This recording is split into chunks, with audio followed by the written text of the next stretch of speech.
Hello and welcome back to NRF and the Retail Podcast interviews with actually a brand that I've wanted to interview for a long time. I'm joined by Alice, Head of Strategy. Market strategy. Market Strategy. That was only the fourth time that I've tried to do that. But so Alice, for those who don't know Instacart, because you are a North American based. Yep. Yeah. And in some really cool grocers like Wegmans, who I was, well, the pizza, everything. Aren't they great? Oh, they're just amazing, right?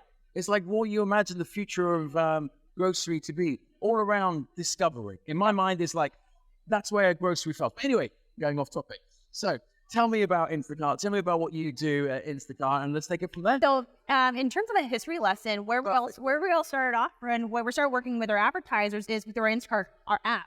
And so, again, when you think about an advertiser's objectives, what they're really trying to do is find their consumer that actually likes their products and move products off the shelf.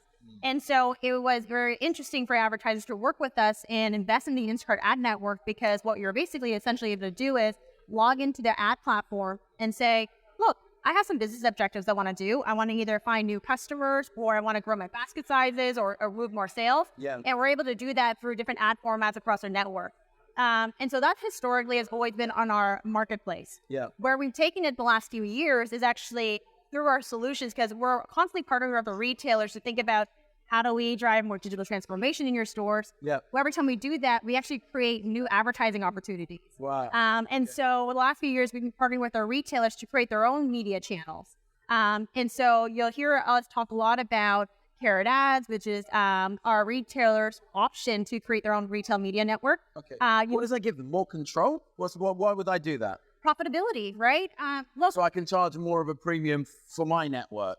So basically, I think that if you look at the industry today, most of what the retailers are talking about is, look, is it really worth it for me to actually spend the time and invest in creating a retail media network? Yeah. It seems like it's limited to only the big players, because at the end of the day, if you don't have the audience, then will the advertiser really come, right? And so what we're able to do is actually level the playing field a little bit for both the retailers, but also allow our advertisers to reach all different channels to meet new audiences. And so what we're doing is that same network that our 5,500 brands are already investing in, we're extending all those ad formats into our retailers' own channels. Got you. Yeah. Okay. And do you get any numbers on the amount of cross-sell, conversion, upsell? Is that like something you track, or can the retailer track that? Absolutely. I think that's... Oh, you say absolutely. A lot of people can't. Well, I think what we're so excited about is that, look, it's not like advertising is new to retailers. They've been doing it for ages. But what's always been challenging from that relationship is advertisers saying, look, I have to go to my CFO. Is this campaign working? And often traditional print or traditional ways of advertising is really tough to measure incrementality.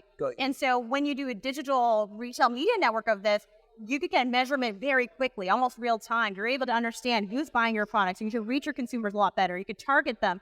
And so, yeah, absolutely. Oh, fantastic. What's your vision of the future? Two final questions. From being here for the last 3 days, what's been the one question when people come to you? What's the number one thing that's top of mind for them? And then give me sort of like a vision of the future. Yeah. I often get asked, is it really worth it for me to spend my dollars and my resources to build a retail media network? Right. And I think the biggest thing that we could tell them is, yes, if you get through the cold start problem. Yeah. Meaning, as long as you're able to get the advertisers to participate, and that's what really we're here to do, is helping our partners, help them source demand for them, be part of our network, and so they're able to actually get over that objection there. Got you. So we're really excited about that. And your second question is about vision. Look, I think that groceries are a really exciting space right now. And really the number one reason for that is because even though it's an age-old practice, getting your groceries, what's unique about grocery is that you have multiple touch points with your customer in a week. Compare that to other industries. You may see them 3 times a year, 6 times a year. Groceries, you can see up to them 2 to 3 times a week. So think about it from an advertiser perspective. Think about how much you know about your customers. That is so fantastic from an advertiser's lens. And so I think what retailers really have in their hands is a pool of data and a pool of like opportunity to partner with the advertisers and to really help monetize their services to drive profitability. Alice, that's absolutely wonderful. Thank you so much. Thank you so much. Thanks.